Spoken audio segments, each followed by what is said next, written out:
भगवान की अविरल भक्ति, भगवान शिव की अविरल भक्ति सहजता से नहीं मिलती।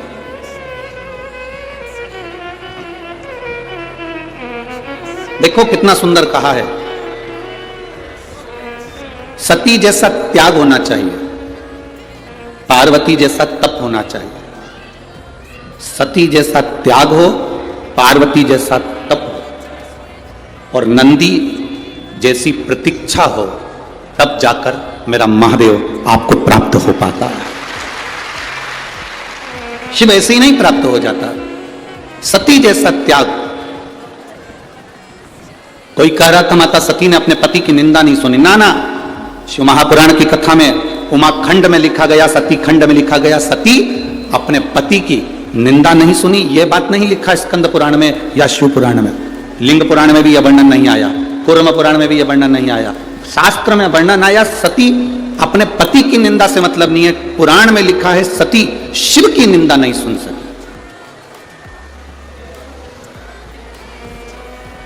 यहां पति शब्द नहीं लिखा। आपके पास में अगर गीता प्रेस गोरखपुर की शिव महापुराण की पोथी हो तो उसको पढ़ना। उसमें लिखा, यह नहीं लिखा कि सती अपने पति की निंदा नहीं सुन सकी, यह कहीं नहीं लिखा। उसमें लिखा कि सती शिव की निंदा नहीं सुन सकी। सती भगवान शंकर की निंदा नहीं सुन सकी। और आपसे भी निवेदन है, कहीं शंकर की निंदा हो रही हो, कहीं शंकर का अपमान हो रहा हो, कहीं शिव के लिए अपशब्द कहे जा रहे हो, कहीं शंकर भगवान के लिए आड़ा टेढ़ा बोला जा रहा हो, वहां से उठकर चल दो। वहां हमें नहीं बैठना। रामायण किस किस ने पढ़ी है और रामायण किस किस ने सुनी है और रामायण टीवी पर किस किस ने देखी है? हाथ उठाओ जरा। सबने देखी है, सबने सुनी है, सबने पढ़ी है। धन्यवाद आपको कि आपने रामायण का अध्ययन किया, पढ़ा, स्मरण किया। रामायण में एक लंका में प्रवेश श्री हनुमान जी महाराज करते हैं तो लंकनी से मिलन होता है।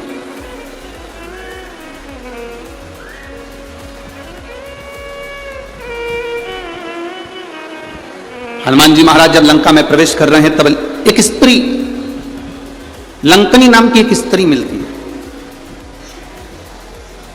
सुरसा मिली, माता कहकर प्रणाम करा। छाया पकड़ने वाली राक्षसी मिली, प्रणाम करा माता कहकर। लंकनी मिली,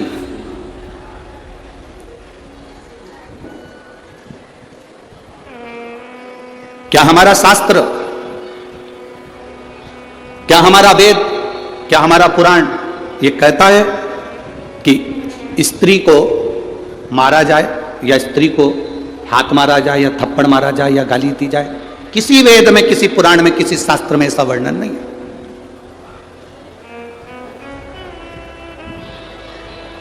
जब हमारे शास्त्रों में यह वर्णन नहीं है तो फिर हनुमान जी महाराज ने लंकनी पर मुष्टिक का प्रहार क्यों किया? जरा विचार करना। बहुत गहन शिव महापुराण की यह शंकर सुमन शिव महापुराण की जो कथा मिली है, यह पूरे विश्व के लिए मिली है। इस पर गहन चिंतन करना चाहिए, गहन चिंतन करना चाहिए कि जब हम कहते हैं, जब हमारी पुराण कहती है, जब हमारे वेद कहते हैं कि स्त्री पर हाथ ना उठाया जाए, स्त्री को गाली ना दी जाए, स्त्री को अपशब्द ना किया जाए, स्त्री को ताना ना दिया जाए, फिर ये लंकनी पर मुष्टिक प्रहार करना।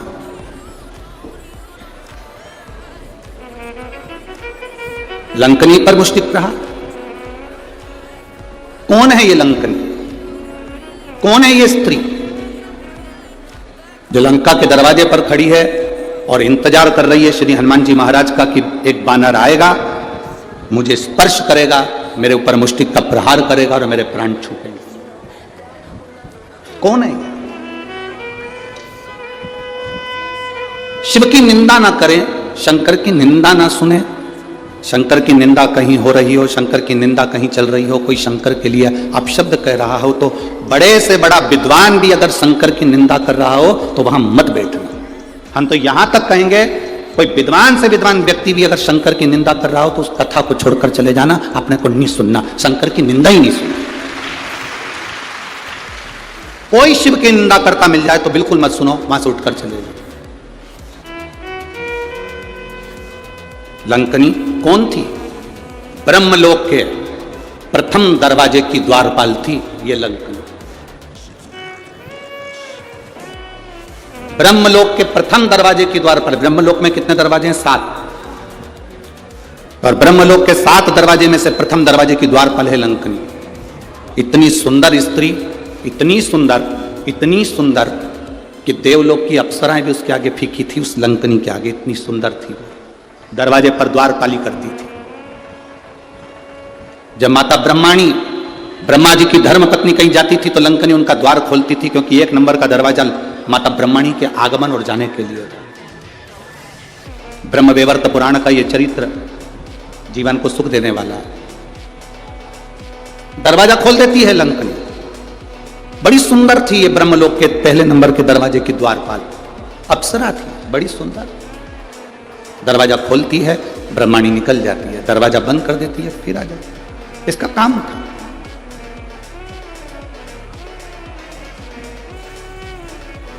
आप में से कई लोग ऐसे होंगे जिनको ददरुआ धाम आते हों, हनुमान जी के दर्शन करने जाते होंगे, तो कई लोग ऐसे होंगे जो पहली बार आते होंगे, उनको दरवाजा नहीं मालूम होगा। कल हम पुजारी जी से कह रहे थे और वो पवन जी थे, उन दोनों से कह रहे थे कि महाराज जी ने ये काम सबसे अच्छा करा कि ददरुआ धाम के इस मंदिर प्रांगण के बहुत सारे दरवाजे हैं। तो पुजारी जी कह रहे थे महाराज जी कम से कम 8 दरवाजे हैं मंदिर में प्रवेश आने जाने के। इसी ब्रह्मलोक में ब्रह्मा जी के प्रवेश द्वार 7, उसमें से एक द्वार पर, दरवाजे पर ये सुंदर स्त्री खड़ी है जो दरवाजा खोलती है, बंद करती है, पहरेदारी करती है, चौकीदारी करती है। अब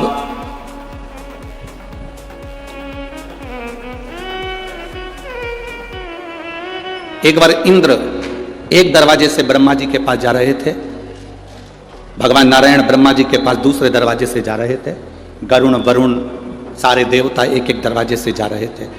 एक दरवाजा ऐसा था जो 1 नंबर का दरवाजा था, वो खुला था। ब्रह्मा जी क्या सभा लग रही है, ब्रह्मा जी क्या सभा होने वाली है, ब्रह्मा जी क्या मीटिंग होने वाली है, सब देवता आमंत्रित हो रहे हैं और उसी आमंत्रण में भगवान शिव भी प्रवेश कर रहे हैं। कितनी सुंदर जगह वो लंकनी रह रही थी, कितनी सुंदर थी, एकदम सुंदर, अप्सराओं की तरह, बहुत सुंदर। दरवाजा खुला था। अगर दरवाजा बंद होता, उसमें ताला डला रहता, तो महादेव वहां से दूसरी जगह चले जाते, पर दरवाजा खुला था। अब जैसे ददरुआ धाम सरकार के दर्शन के लिए 8 दरवाजे हैं। हमने कल महाराज जी बताए तो हमको स्मरण में आया, पुजारी जी बोल रहे थे 8 दरवाजे। अब पहला दरवाजा, दूसरा दरवाजा, तीसरा दरवाजा, 7 दरवाजे खुले हैं। जो दरवाजा इनको बंद करना होगा मत ताला लगा दे। ताला लगा दे तो कोई अंदर जाएगा क्या? जम के तो बोलो, जाएगा कोई अंदर? नहीं जाएगा। कोई मां इंतजार करेगा कि दरवाजा खुलेगा तब मैं अंदर जाऊंगा? कोई नहीं इंतजार करेगा। ताला लगाए, कोई है नहीं, कोई नहीं आएगा, अपन दूसरे दरवाजे से चलो। पहले नंबर के दरवाजे पे पहुंच गए, दूसरे नंबर के दरवाजे पे पहुंच गए, तीसरे पे पहुंच गए। दर्शन करने के लिए जो दरवाजा खुला था उन दरवाजे पर अपन पहुंच गए। ब्रह्मा जी के यहां सारे दरवाजे फुल थे, 1 नंबर का दरवाजा खुला हुआ था।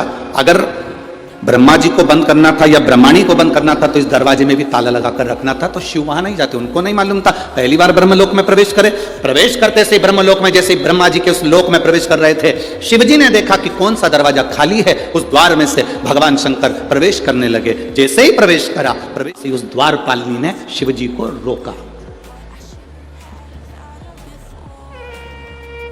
वो दरवाजे पर खड़ी हुई उस लंकनी ने, उस द्वारपालिनी ने, जो सुंदर है, अति रमणीय, अति सुंदर, उसने रोक दिया। अब शिव ओघड़दानी इस दरवाजे से प्रवेश क्यों कर रहे हैं? शंकर भगवान इसलिए प्रवेश करे क्योंकि इसी दरवाजे से भगवान विष्णु भी गए थे, इसी दरवाजे से इंद्र भी गए थे, इसी दरवाजे से कुबेर भी गए थे।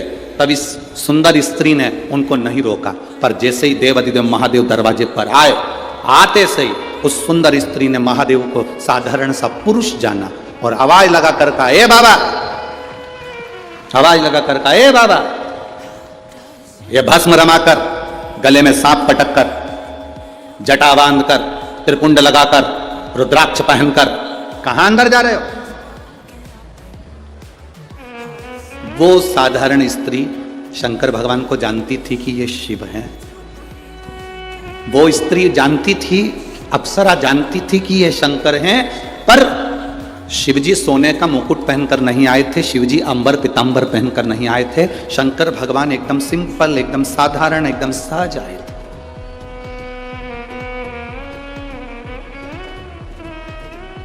अब यहां जितने संत बैठे हैं आप इनका दर्शन कर रहे हो, और भी संत आए उनका कभी दर्शन करिए, और भी संत आए उनका दर्शन करिए, जितने उधर बैठे हैं उन संतों का भी दर्शन करिए, और भी कुंभ के मेले में जाने के बाद में आप कुंभ के मेले में दर्शन करिए संतों का। कोई भस्म चढ़ाया हुआ है, जटाजूट बांधा हुआ है, मृगछाला पहना हुआ है, रुद्राक्ष पहना हुआ है, किसी संत को कभी हल्के में मत लो। हमने कह दिया ये बड़े हैं वो छोटे हैं, ये बड़ा है वो छोटा, ना ना ना ना, ये हमारी दृष्टि है कि हम बड़ा छोटा करते हैं। संत, साधु, गुरु और अग्नि, अग्नि देखिए आग कभी छोटी नहीं होती। आग घास के पुले पर कपड़े में कागज में छोटी सी चिंगारी भी पटक दो, पूरा मकान जलाकर राख कर देती है, पूरा मकान। संत, साधु, गुरुजन, ब्राह्मण जन, अग्नि साधारण नहीं होती, छोटी से छोटी अग्नि भी पूरे मकान को जलाने की सामर्थ्यता रखती है। छोटे से छोटा संत भी राम नाम, कृष्ण नाम, शिव नाम में इतना डूबा रहता है कि दुनिया के पाप को जलाने की सामर्थ्यता रखता है। हम उसको ले लेते हैं हल्के में, नहीं साधारण संत होंगे, हाओ पंडित जी का छोरा होगा, हाओ ऐसा होगा, हाओ वैसा होगा, ना ना ना, ना।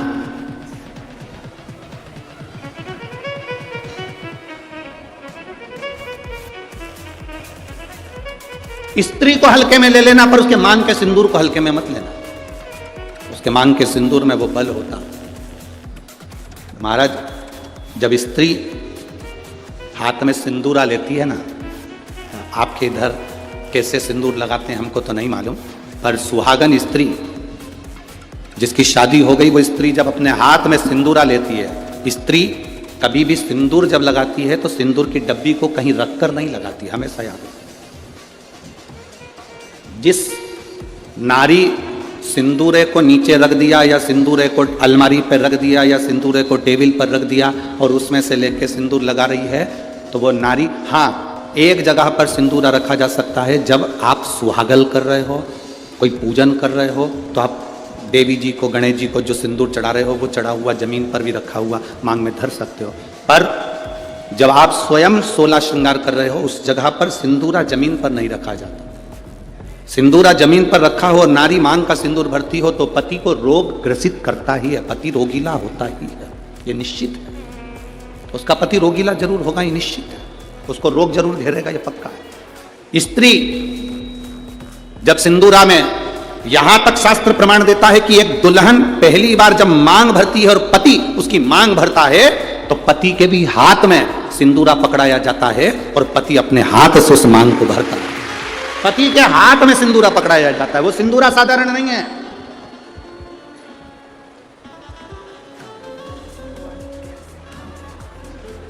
आप में से कोई कोई ऐसी आलसन हो सकती हैं, कोई ना कोई ऐसे आलसी हो सकते हैं कि ड्रॉज में ड्रॉज खोली, उसमें रखा था, उसी में से निकाल के और भर ली और उसी में रख दिया। ऐसी कहीं कहीं की मिस इंडिया हो सकती है, ऐसी कहीं कहीं की।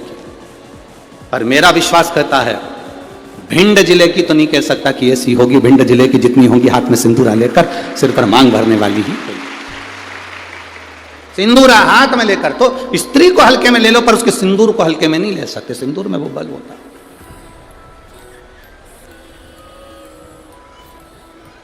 एक कौन सा राक्षस है जिसका संहार, वो कौन सा राक्षस है जिसका संहार एक स्त्री ने मांग के सिंदूर से अपने दूसरे प्रतिबिंब को प्रकट कर कर मारा था? वो कौन सा राक्षस है? ऐसा कौन सा राक्षस जिसको वर था कि वो स्त्री के हाथ से मरेगा और स्त्री अपने मांग के सिंदूर से, उस सिंदूर से अपनी परछाया प्रकट कर लेती और परछाया से मारती? वो एक ही राक्षस था, मुल्कासुर। कौन सा राक्षस? मुल्कासुर। उसको माता जानकी जी ने मारा था, लंका में जाकर मारा था, लंका के दरवाजे पर। कौन था मुल्कासुर? कुंभकर्ण की पत्नी का पुत्र पुत्र कुंभकर्ण का बेटा। कुंभकर्ण की जो पत्नियां थी उसमें से एक करकटी थी जिसका पुत्र भीम था। उस भीम को शिवजी ने मारा था तो वो भीमाशंकर बन गया था। और कुंभकर्ण का एक बेटा था मुल्कासुर, जो जन्म लेने के बाद मूल में हुआ था तो उसको फिगवा दिया गया था, जिसको सीता जी ने मारा था, माता जानकी जी ने मारा। मांग के सिंदूर में कितना बल होता है, मांग के सिंदूर में कितनी तेजता होती है, कितना बल होता है, ये स्त्री जाने। स्त्री आज के जमाने में तो ऐसी पेंसिल आ जाती है, वह पेंसिल से ऐसी लाइन लाइन खींच लेती है और पेंसिल से लाइन खींचा और काम खत्म, बस। नहीं नहीं भाई,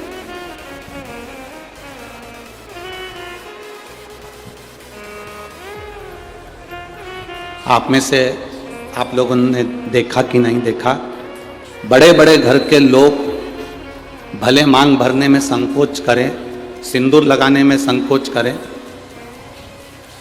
पर तुम्हारे यहाँ पर कोई काम करने वाली आई हो ना, तुम्हारे यहाँ कोई बर्तन मांजने वाली आई हो, वजन ढोने वाली, ईंट रखने वाली, फावड़ा गेती रखने वाली, रेत भरने वाली, वो काम करने वाली स्त्री को देखना। एक पैसे वाले के यहाँ की नारी भले मांग भरने में संकोच कर सकती है, पर एक गरीब स्त्री कभी मांग भरने में संकोच नहीं करती, वो मांग भर कर चलती है। आपके यहाँ कोई बर्तन मांजने वाला आते हो, आपके यहाँ कोई झाड़ू लगाने वाली आती हो, आपके यहाँ कोई पोछा लगाने वाली आती हो, आपके यहाँ तगाड़ी ढोने वाली आती हो, वो स्त्री मांग में सिंदूर भर कर चलती है। बोलो जी आप लोगों ने देखा है कि नहीं देखा, ईमानदारी से बोलना हो। कथा ऐसे नहीं चलती कि महाराज ने बोल दिया तुमने स्वीकार कर लिया, तुम तो दिल से बोलो कि तुमने देखा कि नहीं देखा। वजन ढोने वाली मांग में सिंदूर भर लेगी और मांग में सिंदूर भरकर वजन ढोलेगी। किसी उस स्त्री से पूछना कि मांग में तो सिंदूर भर लेती है, भले तू कैसी भी दिखे पर तेरी मांग खाली नहीं रहती है, उसका कारण क्या है? तो वो स्त्री कहती है कि मैं कितना भी बोझा ढोलूं, मेरा पति मेरे साथ में वजन ढोने में साथ रहता है। मांग के सिंदूर में वो बल होता है महाराज। वो सिंदूर जो सीता जी अपनी मांग में भर रही, वो सिंदूर आज तक ददरुआ धाम सरकार श्री हनुमान जी महाराज के तन पर तुम्हें लगा हुआ दिखता है। उस सिंदूर में कितना बल होगा, उस सिंदूर में कितना आनंद होगा, वो सिंदूर क्या साधारण होगा।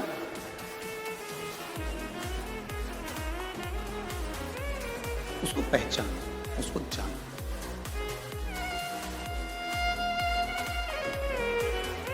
जरा विचार करिएगा, स्मरण में लाइएगा।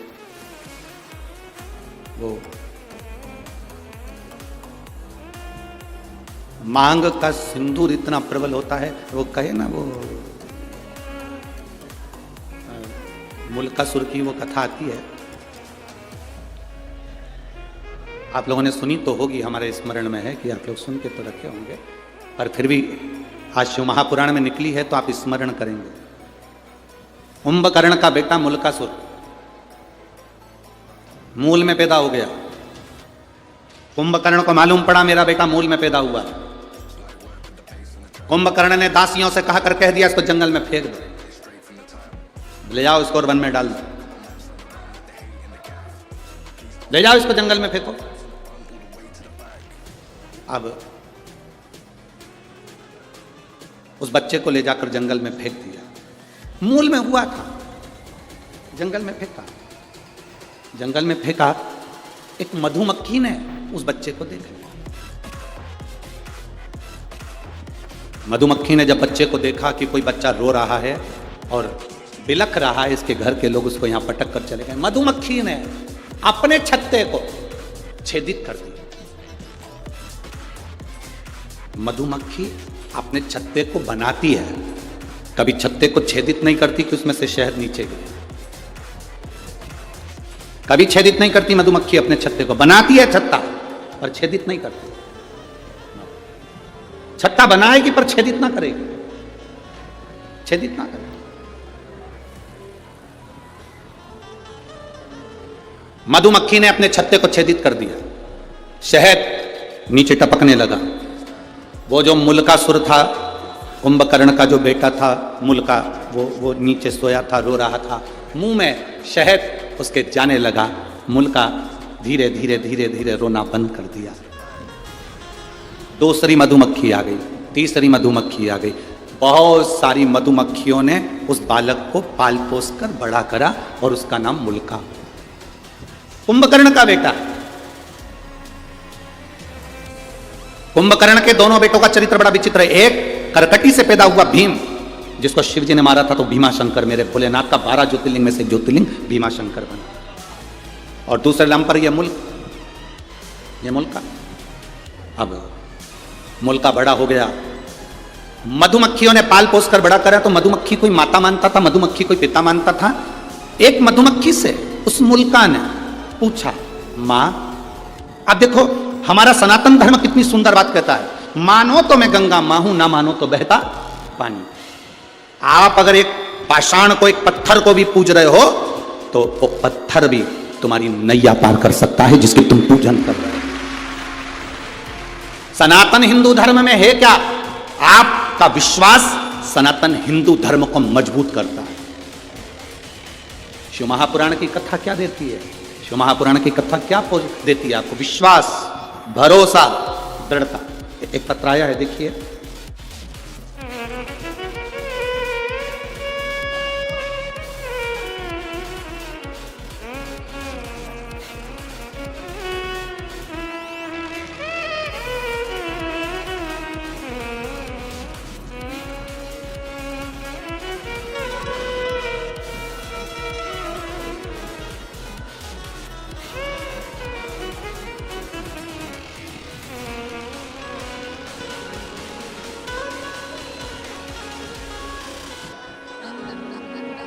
भरोसा देखिएगा।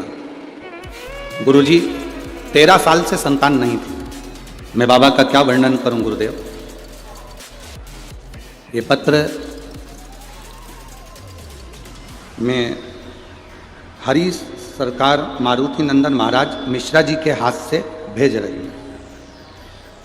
जिनने पत्र भेजा है वह हाथ आप ही लेके आए महाराज जी, एक बार हाथ हिला दीजिए। ये पत्र मैंने महाराज जी के हाथ से भेजा है। मैं दिल्ली से लाइव देख रही हूँ इस कथा को।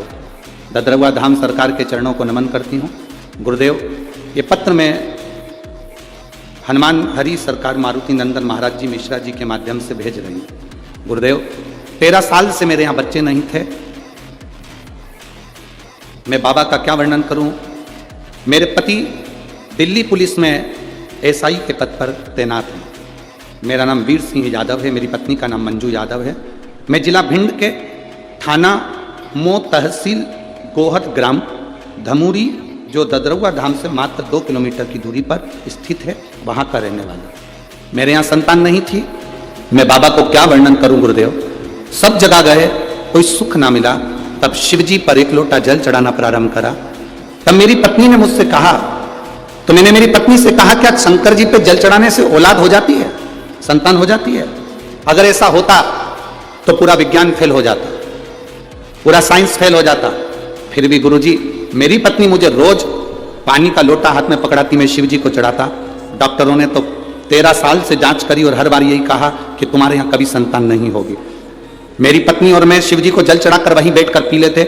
आपने कहा था नंदी के पास बैठकर शंकर का दर्शन करा करो और शिव जी से जो कहोगे नंदी सुनेगा और वो देगा। सफेद आंकड़े की जड़ का प्रयोग करा, शिव जी पे चढ़ा हुआ जल पीना प्रारंभ करा। बाबा की कृपा क्या होती है गुरुदेव। 16 अक्टूबर 2023 के दिन सोमवार को मेरे यहाँ पुत्र रत्न की प्राप्ति हुई है। मैं बाबा को धन्यवाद करता हूँ, प्रणाम करता। बेटी महाराज प्रणाम आपको। शिव कृपा इसी को कहते हैं। केवल एक सनातन हिंदू धर्म ऐसा है, भारत की भूमि पर सनातन धर्म ऐसा है जो पत्थर में भी प्राण देता है।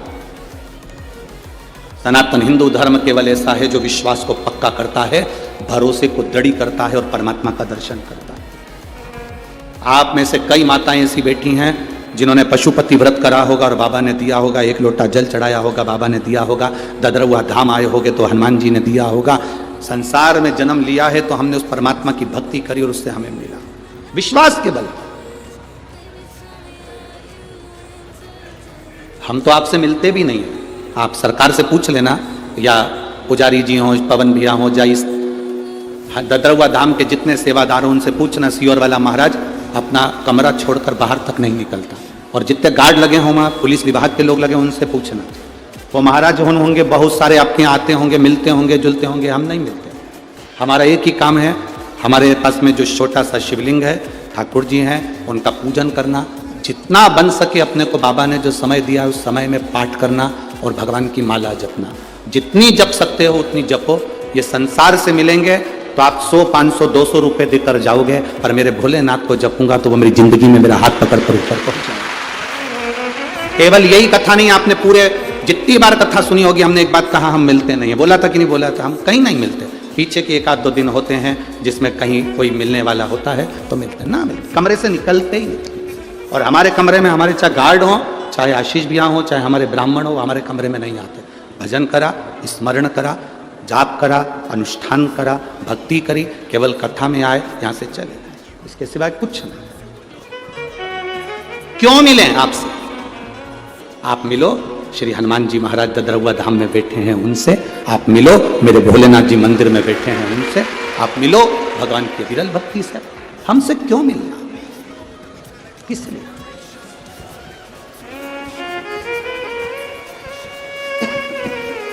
आप उसकी भक्ति करो, आप उसका भजन करो, आप उसका स्मरण करो। जितना जितना भजन का बल बढ़ेगा, जितना जितना भजन का बल बढ़ेगा, आपको कहीं जाने की जरूरत नहीं पड़ेगी। भोलेनाथ ढूंढता ढूंढता टार्च जलाकर तुम्हारे पास पहुंचेगा कि तू भजन कर रहा है। आपको नहीं जाना है कहीं पर, वो आए शिव स्वयं।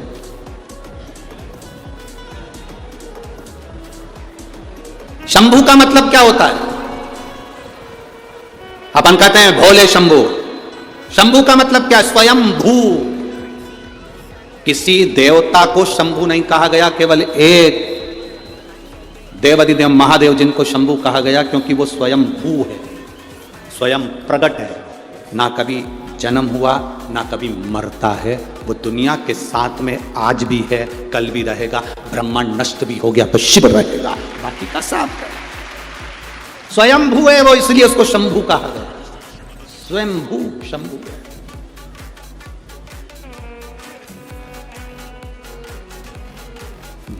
मुल्का को मधुमक्खी ने छेद कर अब आपका विश्वास क्या कर रहा है? क्या एक मधुमक्खी मां बन सकती है?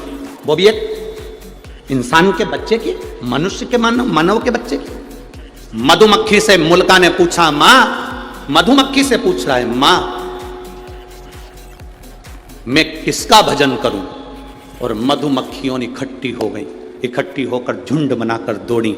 दौड़ते दौड़ते मधुमक्खी एक वृक्ष पर चढ़ गई।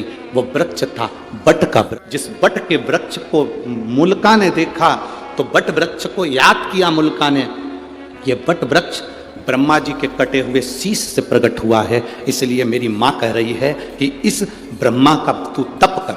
मुल्का ने ब्रह्मा जी का तप करना प्रारंभ करा। इतना घोर तप मुल्का ने करा, बट वृक्ष के नीचे बैठ जो तप करना प्रारंभ करा तो ब्रह्मा जी प्रकट हो गए, ब्रह्मदेव साहब। और ब्रह्मा जी प्रकट होकर बोले, बोल मुल्का तुझे क्या चाहिए? मुल्का ने कहा, मैं मरूं ना, मुझे अमर कर दो, मेरे प्राण ना छूटे, मुझे अमर करा। भगवान ने कहा, ये तो कभी नहीं हो सकता मुल्का कि तू अमर होगा। अगर मैं अमर नहीं हो सकता तो फिर क्या मांगू? इतने में मुल्का ने कह दिया, बस अगर मैं अमर नहीं हो सकता, मेरे को मरना ही पड़ेगा, तो मुझे वर दो कि मुझे स्त्री मारे। और मुल्का ने कहा, कोई नारी में इतना बल नहीं होता जो मुझे मार दे, मैं कुंभकर्ण का बेटा हूं, कुंभकर्ण की जैसा हूं, अगर मारे तो मुझे स्त्री मारे। ब्रह्मा जी ने तथास्तु कह दिया। मुल्का चले गया, उसने तुरंत वहां से गया और मधुमक्खी से पूछा, मां मैं किसका पुत्र हूं? मधुमक्खी ले जाकर उसे लंका की ओर दिखा देती है मार्ग। मुल्का को मालूम पड़ा कि मैं कुंभकर्ण का बेटा हूं और मेरे पिता को राम ने मारा था, पर मेरे पिता का साथ विभीषण ने दिया था। मेरा चाचा, मेरे परिवार का व्यक्ति जिसने मेरे पिता को मारने में साथ दिया, मेरे ताऊ को मारने में साथ दिया, मैं विभीषण को नहीं छोड़ूंगा। और मुल्का लंका में प्रवेश करने लगा। लंका का गेट बंद करा गया, दरवाजा बंद करा गया। विभीषण को मालूम पड़ा कि मुल्का मेरे ऊपर आक्रमण कर रहा है, कुंभकर्ण का बेटा मेरे ऊपर आक्रमण कर रहा है। विभीषण रातों रात भागकर अयोध्या में आ गए। विभीषण रातों रात भागकर अयोध्या में आए। अयोध्या नरेश, भगवान राम ने पूछा, क्या बात है विभीषण, इतनी रात्रि को तुम यहां कहां पहुंच गए, कैसे आना हुआ? प्रभु बहुत जल्दी में आया हूं, कुंभकर्ण का बेटा मुझे मारना चाहता है, लंका में प्रवेश करना चाहता है, और कह रहा था पहले विभीषण को मारूंगा क्योंकि उसने मेरे पिता को मरवाने में साथ दिया, फिर राम लक्ष्मण को मारूंगा, हनुमान को मारूंगा। राम जी को क्रोध आया और राम जी ने लक्ष्मण, हनुमान, भरत, शत्रुघ्न की सेना